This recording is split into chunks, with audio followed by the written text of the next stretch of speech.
On the side of a building, a mile and a half from the Kremlin, a giant, multicolored mural marks a Russian sporting achievement. At full stretch, goalkeeper Igor Akinfeev is shown saving a penalty against Spain in the 2018 World Cup. Victory in that match sent host nation Russia through to the quarter-finals, sparking jubilation across the country. 4 years on, it's a very different picture. Russia has gone from a World Cup host and quarter-finalist to international pariah. Following the Kremlin's invasion of Ukraine, football's governing bodies FIFA and UEFA suspended Russian clubs, and the national team, from all competitions. Other international sporting federations have also shown Russia the red card. Isolation from world sport is one of the many consequences of Russia's war in Ukraine. The Russians may not be competing in Qatar, but back home they're watching. There's big interest here in the World Cup, says Moscow journalist Sergei Buntman. A lot of people are watching it on TV. Some of them watch because they love football. Others watch to take their minds off the terrible situation with Ukraine. Match TV, the channel broadcasting the World Cup in Russia, is confident the tournament will deliver it a large audience. It's a ratings success. The viewing figures have exceeded all expectations, Match TV commentator Georgy Cherdantsev tells me. Traditionally, Russian fans like watching England, Germany, and Spain, countries whose national championships they follow. If Italy had qualified, many Russians would have supported them. Messi and Ronaldo are special cases. Like everywhere else in the world, they have their own personal supporters here. Serbia's popular, too, amongst our so-called active football fans with close ties to Serb fans, Mr. Cherdantsev says. I often think back to 2018, when this country hosted the World Cup. For one glorious month, Russia showed what it can be: welcoming, open, friendly, inclusive.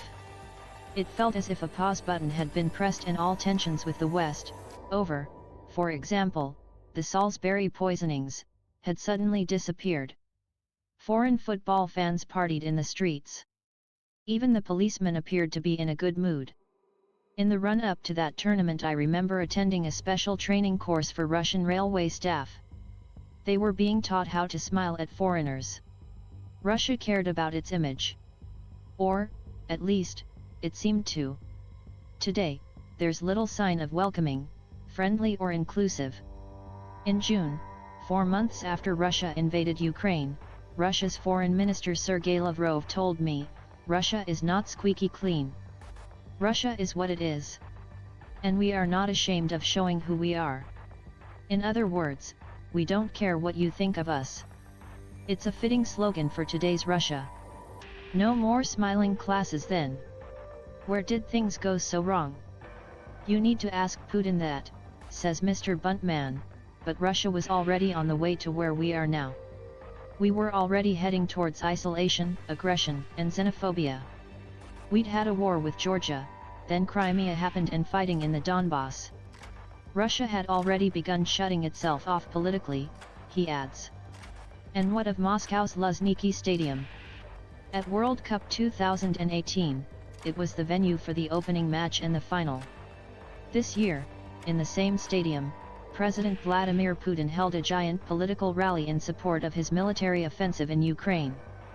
From sporting venue to special military operation. How priorities have changed. Outside the stadium, most of the people I chat to tell me they are following World Cup 2022. But I wish Russia was playing, Edward tells me. If we can't take part in international competitions, we can't improve the quality of our sport. I understand we're not there because of the war. But I think you should keep politics out of sport, Victor says. It's wrong that Russia are not at the World Cup. Might 1 month of World Cup broadcasts help change the Russian public's perception of countries that state propaganda here has been working hard to demonize?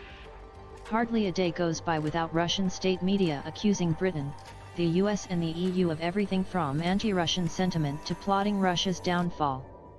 But what if Russians are cheering on Harry Kane and England? Does that change anything? Many people here have a kind of schizophrenia or split personality, explains Mr. Buntman. Someone can spend 90 minutes praising Harry Kane and wanting him to score more goals for England. Then, the next day, the same person can watch the main propagandists on Russian TV and then complain about evil British policies.